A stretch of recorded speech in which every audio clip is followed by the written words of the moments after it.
we're breaking down Doctor Who's new look.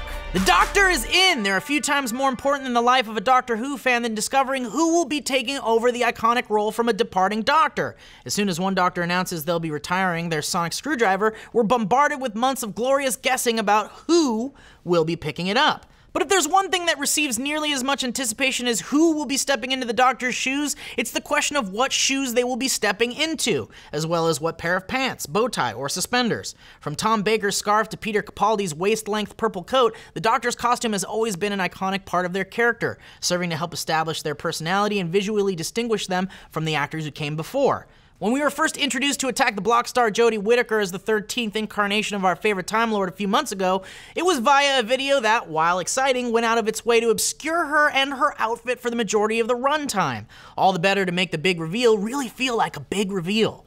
But now the BBC has released the first full shot of Whittaker in full costume, and it's definitely a slight departure from what we've seen in the past. While most of the previous Doctors have rocked expertly coordinated outfits, even going so far as to color coordinate everything, we're looking at you, 9 and 12. This one seems to prefer mix and match ensembles. Her costume features a bunch of disparate elements that combine to create a very chic, very hipstery thrift store aesthetic. I guess this is why a few people complained after Whittaker's casting was announced. The Doctor isn't supposed to be a millennial. But calm down, folks. While sure this costume may seem like a bit of a departure, it still has its roots planted firmly in Who history. The outfit features a bunch of small references to the show's past, and we're gonna break them down right here, right now, starting with the most obvious one, the suspenders. You don't have to go on some sort of Doctor Who deep dive to know where these came from. It was merely one Doctor ago that Matt Smith was making suspenders cool again, if they were ever cool before. Honestly, before that, we always just associated them with Steve Urkel. Let's dance! But the showmakers must know that particular fashion choice is immediately going to call to mind Smith, who is arguably the most popular Doctor in the show's recent past, if not the most popular one ever. In fact, they seem so intent on recreating a little bit of that number 11 magic, they even brought back Ray Holman, the costume designer who created Smith's look, to create this one as well. Guess that explains Whittaker's boots too, which were also the preferred footwear of Smith. Next up, let's talk about stripes. One of the most distinctive features of Whittaker's ensemble is the rainbow pattern across the center of her shirt.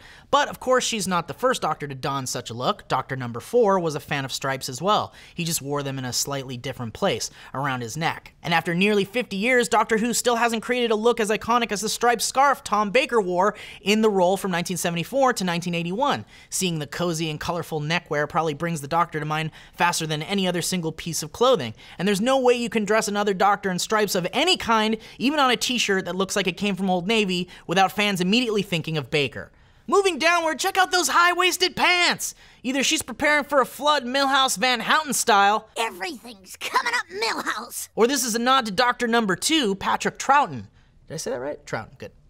Troughton hitched his pants up to grandpa-ish heights back when he was playing the part from 1966 to 1969. Although we will say the bright blue of Whittaker's pants are just a bit hipper than the plaid tweed of Troughton's. And finally, that coat! Now, several previous Doctors have had topped their costumes off with long coats, and this one seems to be an amalgam of several of them. The light gray color comes courtesy of the tailored jacket Sylvester McCoy wore as number 7, while the floor-length hem is straight from David Tennant's number 10 trench coat.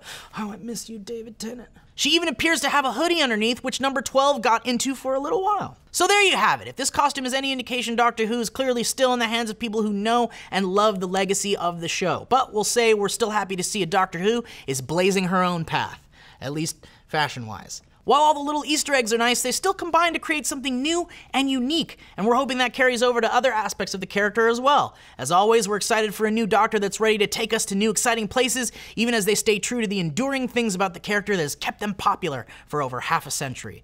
But what do you folks think? Do you like the new costume? Are there any details we missed? And who's your favorite Doctor? Let's discuss. Mine's Tennant. No, I think it's, well, David Tennant's so good. So good. Yeah, it's Tennant. Be sure to like and subscribe so you don't miss one of our world-famous stories, theories, or breakdowns. If you're a YouTube viewer, mash that little bell, and you'll get notified as soon as a new video pops up. And Facebook viewers, give us a like, won't you? It doesn't take long.